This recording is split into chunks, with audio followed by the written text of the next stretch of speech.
Okay, today we're going to look at something called relativistic force, or forces that occur on objects that are moving near the speed of light. Let's start off with, first of all, defining the relativistic mass.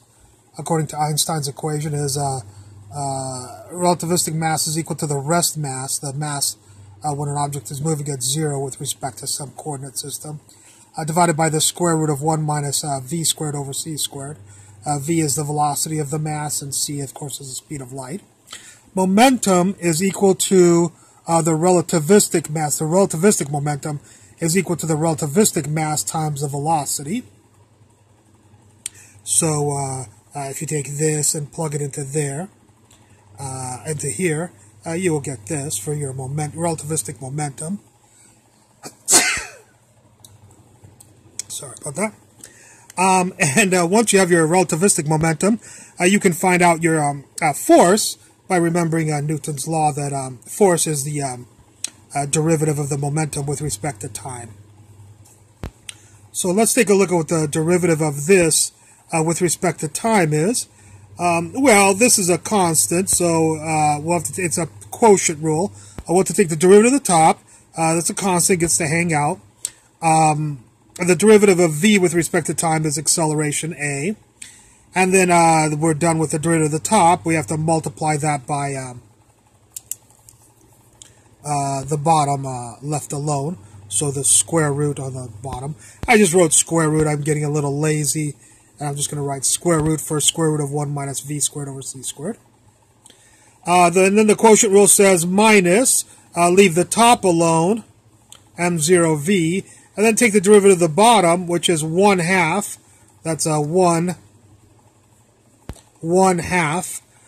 This to the negative 1/2, which puts the square root on the bottom.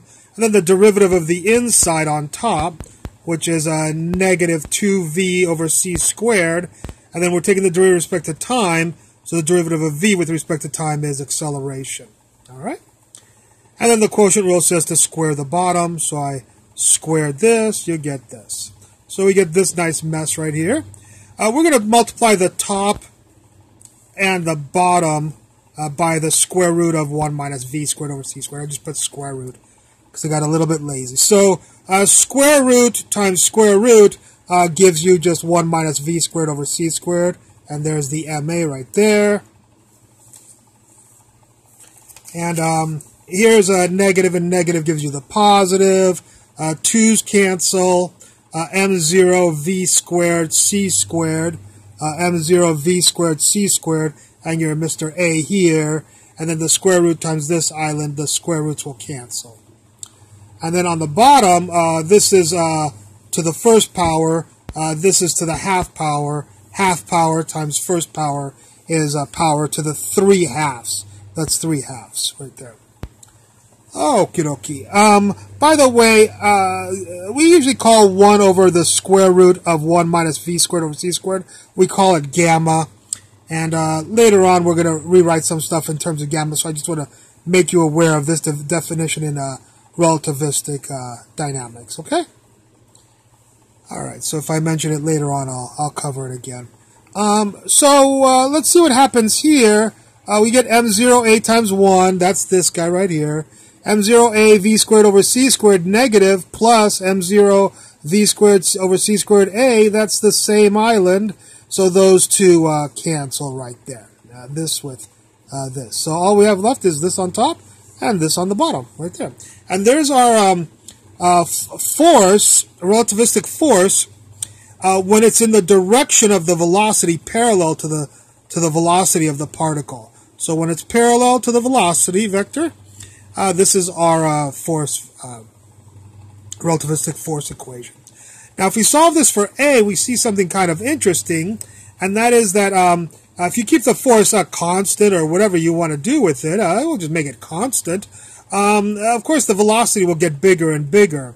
Well, as the velocity gets bigger and bigger, I can't go past c, of course, but it will get close to c, and this will turn to 1. 1 minus 1 is 0, so 0 times f divided by m0 is 0, so the acceleration will go to 0. So the interesting thing is that if we apply the force relativistic force parallel to the velocity, as v will increase, acceleration will decrease to 0, actually, no matter how big this force is. This could be 10 trillion, it doesn't matter. As the velocity will increase because of this force, the acceleration will actually go to 0. So I just wanted to point out that interesting fact.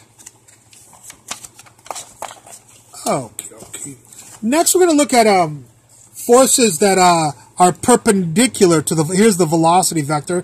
I don't know, something's moving around a circle, and the velocity, of course, is tangent to the circle. And then the force, the rope or whatever force is holding the particle in this trajectory, is perpendicular to the velocity. So we wonder, is that force also going to be relative? I mean, we're going to make this thing move near the speed of light. So we wonder, should we use that formula we just derived, or do we have to derive a new formula for this? Well, we'll have to derive a new formula, and this is why.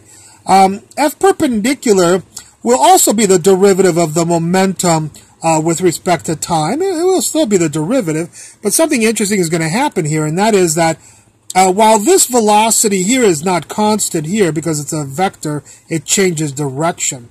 So this velocity is not constant. It's actually a velocity vector. But v squared here is constant. So here we write that the v vector on top is not constant, but the v squared is constant. And that's important that the v squared is constant when we take our derivative here in just a second. What that means is if you take the derivative of this will be a constant. M0 is a constant. The derivative of v with respect to t is not, the v vector is not a constant. So dv dt, of course, is acceleration. But as far as taking the derivative of any of this stuff, isn't this a quotient rule? No, it is not, because we said v squared is going to be a constant. And so if v squared is a constant, c squared is a constant, 1 is a constant, all of this is a constant, so this is not a quotient rule, this is just simply a constant just like the m0, and it gets to just hang out. So the interesting thing is that when f is perpendicular to the velocity vector, it actually, the force, relativistic force is just m0a divided by the square root of 1 minus v squared over c squared. Okay, as opposed to the other one was 1 minus v squared over c squared, parentheses to the 3/2 was the f parallel to v, if you look at the other page. So that's the only difference between the two types of forces that we have here. As usual, we will write this, 1 over the square root of 1 minus v squared c squared is gamma. So we get m0a, and then all of this is gamma. So we can rewrite this in a little more compact form of m0a times gamma, as long as we know what gamma is, and I already told you what it was. And the parallel one, of course, was this to the 3/2, which is 3 times 1/2 on the power. So it's basically just gamma cubed, because 1 cubed over this cubed is gamma cubed. So I'll just mention that the perpendicular force, this is m0a gamma, but the parallel force that was parallel to the velocity that we derived earlier is the same, m0, it's the same a, but it's gamma cubed. Okay, so let's just review what we've got here just to make sure. When the force is parallel to v, when the force, the net force is parallel to v, you have an acceleration that's in the same direction. So all three will be in the same direction. However, when v is going around a circle, the particle goes around a circle, the acceleration, of course, is towards the center, and the net force is towards the center also. Okay, and so is the perpendicular force to the v, which we derived right here. This was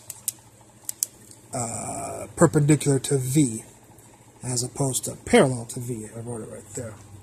Okie dokie. What's interesting is, okay, we understand these two situations, but what happens if we have something in the middle where the net force is not perpendicular and it's not parallel? How about if we have a situation like this, where we might have a curve? Here's our curve right here. There's the curve. And we have the particle right here, and it has a tangential force, and it has a perpendicular force to the curve, you know, right here. And of course, the net force will be like this. So notice that this net force is not parallel to the v vector. By the way, the v vector, of course, here would be going like this. That's the v vector, along with a tangential force. But the net force is not going with v, and the net force is not going with the perpendicular force vector here. So we wonder, what would the acceleration vector look like here? Here, the acceleration vector points in the direction of the net force, and here the acceleration vector points in the direction of the net force. But it turns out in this, because we say here, because f perpendicular is proportional to gamma, and fv parallel to v, perpendicular to v, the velocity vector, parallel to v, perpendicular is proportional to, whoa, try saying that a million times.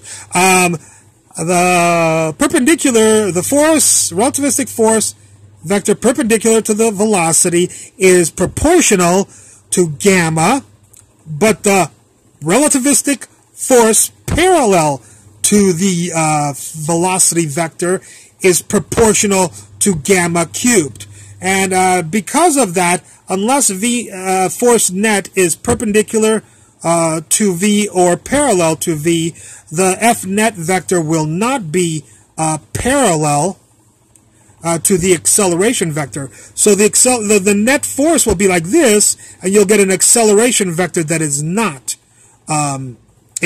parallel to the net force, which is a quite interesting phenomena that occurs, as far as I've ever seen, only in relativistic dynamics.